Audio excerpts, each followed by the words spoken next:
Magluto ako mga loves ng adobong manok na may pinya. May pinya?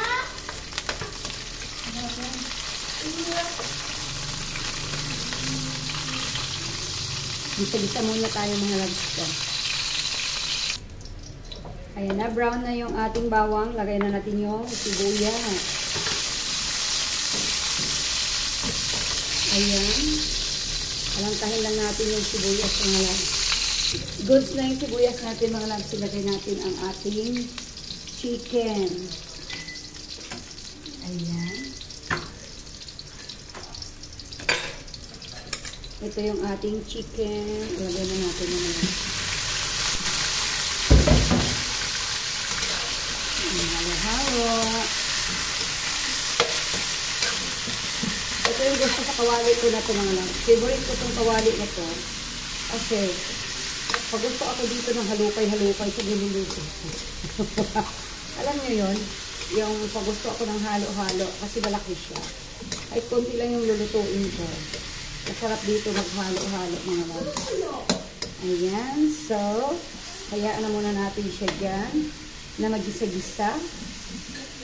Ayan. Balikan natin mamaya yung mga loves. Ayan. Baliktad-baliktad ko lang mga loves para maano siya. Ayan.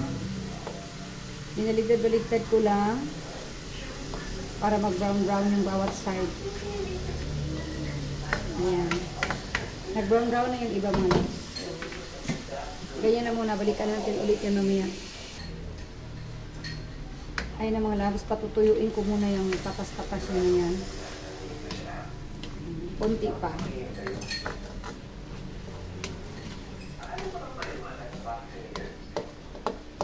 Pwede na ako dito siguro maglagay mga loves ng panimpla. Maglalagay tayo dyan ng pamintang buo. Ayan. Pamintang buo. Maglalagay tayo ng laurel. Dahon ng laurel, guys. Ayan. Ayan. Maglalagay tayo ng konting magic. Mamagikin natin yan. Konti lang ha. Ayan. Ayan. Halo-haloin muna natin. Tapos maglagay na rin ako dito ng toyo, mga loves.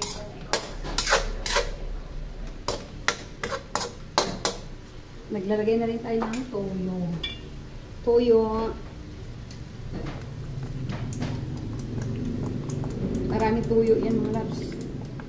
Dahil yan na yung pang-alat natin dyan. Okay.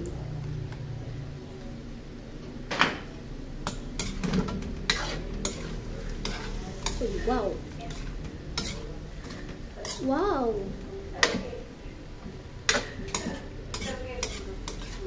Wala. Ayan. Hayaan muna natin yung ma-absorb yung toyo na yan mga loves ko. At balikan natin siya mamaya-maya. Okay. Thank you so much. Ma-absorb na yung toyo na yan mga loves. Magkakaroon na siya ng lasa. Okay. Ayan na mga loves yung ating chicken. Lalagay ko na yung aking pinya mga loves. Lakasan ko na yung busis ko kasi may tugtog sa kapitbahay. Na lagi namang may tugtog yung kapitbahay ko. O, ilalagay na natin yung, ano ito mga loves, tidbits. Nagiyelo siya kasi galing ko sa freezer. Matagal na kasi siyang nabuksan.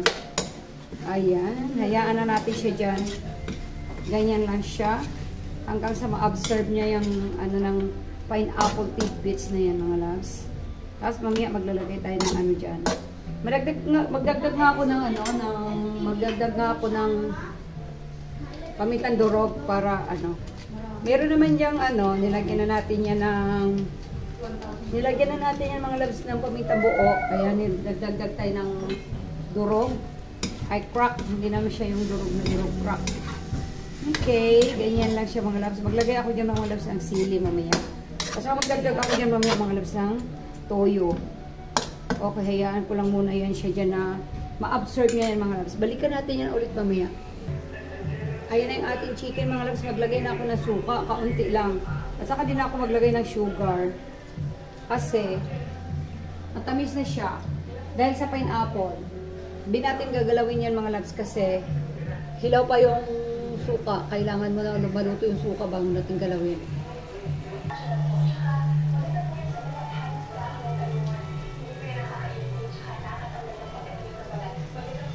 Ayan na mga loves yung ating adobo. Malapit na yan. Maglagay ako ng sili mga loves. Kawawa yung sili labuyo ko. Kulubot-kulubot na mga loves. Oh. Lagay natin yan dyan mga loves. Masarap yung maanghang-anghang. Durugin na lang natin ng ganyan. Wala na akong sili eh. Ayan na lang yung sili ko sa nakukuha sa nagaya ko mga loves. Pero aanghang pa yan. Pipisatin lang natin.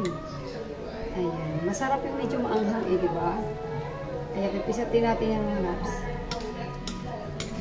Ayan na mga loves. Pero huwag kayong magtaka ha. May sabaw-sabaw yung aking adobo. Kasi yung gusto ng aking mga junakis, mga loves. May sauce talaga yung adobo ko kasi yun yung gusto nila. May sauce. Pero masarap yung mga loves. Almost done na yung mga loves. So, ayan na yung ating adobo na may pinya. Maraming salamat. Thank you for watching. Ayan. Yummy na yan mga loves ko.